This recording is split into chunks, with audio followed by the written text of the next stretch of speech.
ये सिर्फ राजनीतिक रोटियां सेकने के लिए अपना काम कर रही हैं।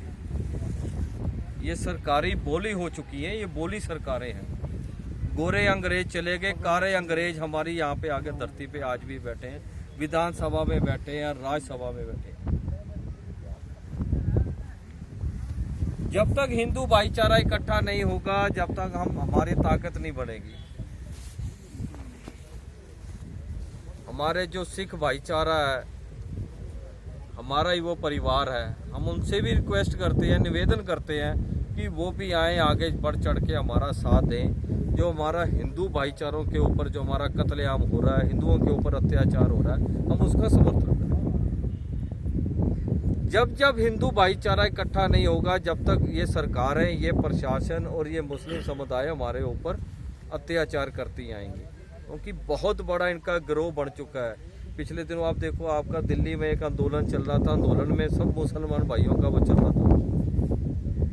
सिर्फ राजनीतिक रोटियां सेकने के लिए, चाहे वो केजरीवाल की सरकार हो, चाहे वो कांग्रेस की सरकार हो, राजनीतिक रोटियां सेकने के लिए वो इन लोगों का सहयोग करती हैं। पर ऐसी गंदी राजनीति ना करें। बहू बेटियों की इज्जत कब तक ये खराब करते रहेंगे? सरकारों का काम है, प्रशासन का काम है उनकी साम संभाल करना।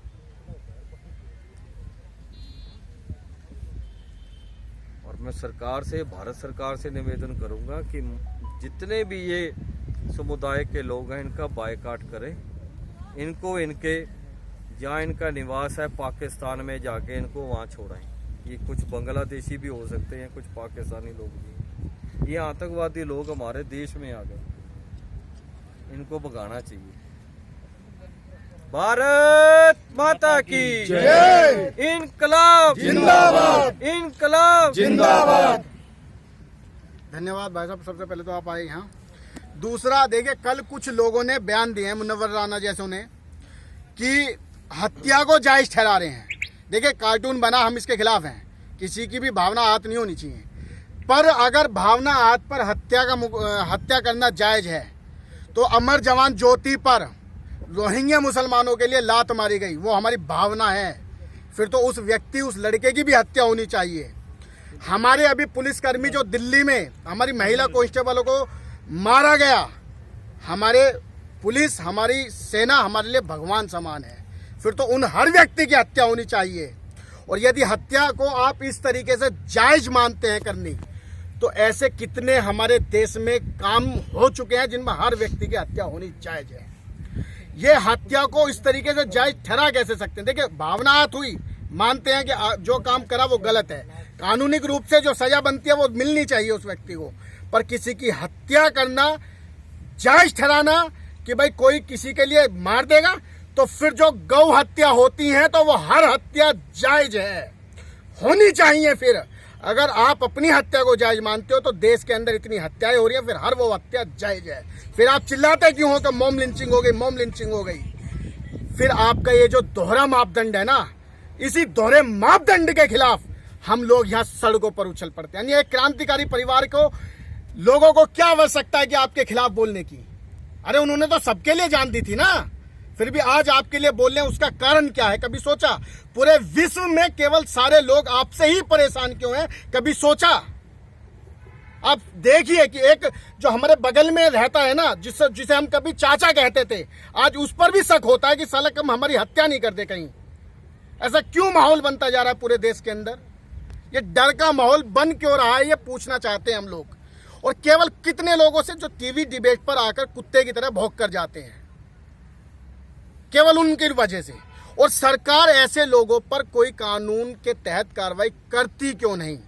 क्या मुनव्वर राना ने जो बयान दिए वो उत्साविक बयान नहीं है? क्या उनसे हमारे देश का माहौल फिर खराब नहीं होगा? क्या दिल्ली दंगों में जो हमारी महिला पुलिसकर्मी पीटी गई है, ऐसे माहौल दोबारा दिल्ली में बन जाता है, इसका जिम्मेवार कौन होगा?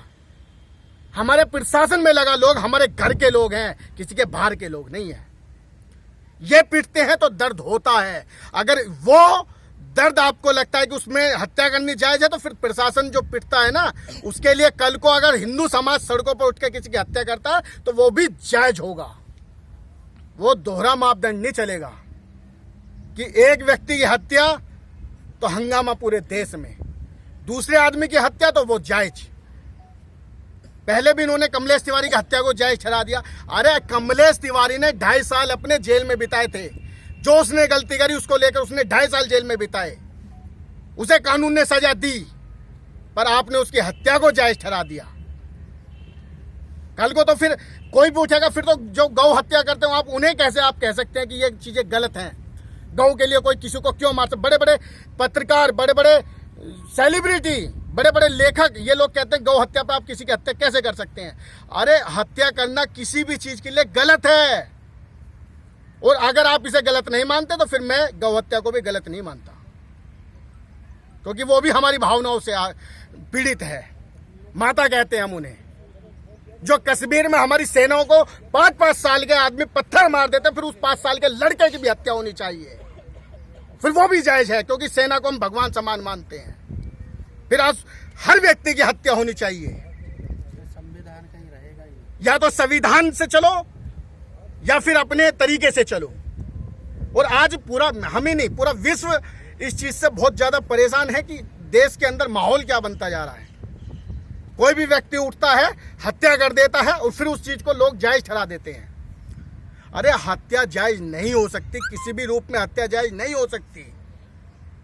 ये कट्टरपंथ को बढ़ावा देना, आईएसआई में और आप लोगों में फिर अंतर क्या रहेगा? वो भी तो टीवी पर डिबेट में किसी का छुरा काट कर, गला काट कर दिखाता कि जी हमारे लिए ऐसा कहा, हमने हत्या कर दी।